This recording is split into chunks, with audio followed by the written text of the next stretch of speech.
नहीं, देखिए सभी सांसदों से जब लोकसभा का सत्र चलता है तो उस सत्र में सभी सांसदों से मिलना होता है। हमारे सभी सांसद लोकसभा राज्यसभा, क्योंकि जो कुछ विकास कार्यों को लेकर के चर्चा और अन्य बातों के ऊपर भी चर्चा होती है और उसको लेकर के आज सभी सांसदों से बैठना हुआ है। कामों के ऊपर भी चर्चा हुई है, विकास कार्यों को लेकर के, और जो आगामी कार्यक्रम चल रहे हैं पार्टी की तरफ संगठनात्मक कार्यक्रम है, उन सब कामों को लेकर के सभी सांसदों से चर्चा हुई। इस बार विपक्ष की इतना हंगामा रहा कि सांसद अपने मुद्दे भी नहीं उठा पाए।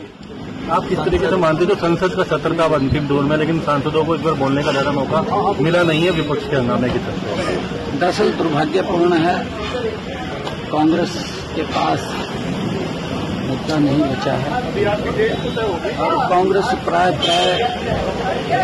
बहुत ज़्यादा स्थिति उसकी खराब हो गई है। वो अपने परिवार को, अपने घर को कंसोलिडेट नहीं कर पा रही है और कहीं न कहीं फ्रस्ट्रेशन निकाल रही है। मेरा ये मानना है कांग्रेस ने देश के ऊपर 55 साल तक शासन किया। 55 सालों में लोगों को प्रताड़ित करने का काम किया। लोग समझते हैं उनके समय में योजनाएं जो बनती थी वो कागजों तक सीमित रहती थी, धरातल पर नहीं उतरती थी। धरातल पर जाते जाते तो बहुत बड़ा उसके अंदर लीकेज होकर के भ्रष्टाचार हो जाता था, लीकेज हो जाती थी। परंतु जब मोदी जी 2014 से आए, मोदी जी ने उस सब लीकेज को बंद करके धरातल के ऊपर गरीब व्यक्ति के लिए काम करना शुरू किया और देश की जो आवश्यकताएं थी उनको प्रायोरिटी पे समझ करके मोदी जी ने उनको पूरा करने का काम किया है, जिसकी आम व्यक्ति ने चर्चा की है। जब उनको उसका लाभ मिला है, उनके जीवन को सरल किया है, तो उसकी चर्चा आम व्यक्ति करता है।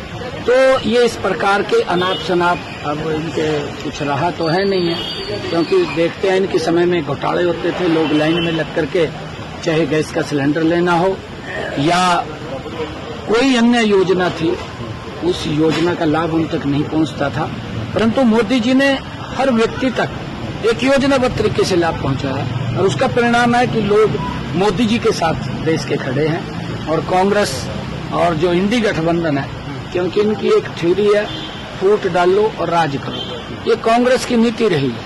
परंतु अब लोग समझ गए हैं कि ये तो कांग्रेस जो है ये अंग्रेजों के ही दिखाए हुए रास्ते पे चल रही है, परंतु अब इनकी बातों में आने वाले नहीं है, क्योंकि एक समय होता है कि व्यक्ति कब तक झूठ बोलेगा। परंतु अब लोग इनके सारे के सारे चेहरे को समझ चुके हैं, अब इनकी बात में आने वाले नहीं है। आने वाले समय के अंदर आदरणीय मोदी जी फिर लगातार 2029 के अंदर बहुत बड़े मैंडेट के साथ लगातार इस भारत को आगे बढ़ाने का काम कर रहे हैं। उपराष्ट्रपति का उम्मीदवार बनाया है एनडीए ने और परसों को उनका नामांकन भी है, क्या कहना चाहेंगे? देखिए, मैं बधाई देना चाहूंगा सीपी राधाकृष्णन जी से। बहुत ही वरिष्ठ और बहुत ही इंटेलिजेंट और बहुत ही सुलझे हुए व्यक्तित्व सीपी राधाकृष्णन जी हैं और उनके जो एनडीए ने उनको प्रत्याशी बनाया है उपराष्ट्रपति का, वो महामहिम उपराष्ट्रपति पद, उसको बहुत ही उस पद के ऊपर उसको रह करके आगे बढ़ाने का काम देश के अंदर करेंगे। मैं बहुत बहुत बधाई भी देता हूँ, शुभकामनाएं। धन्यवाद। ठीक है,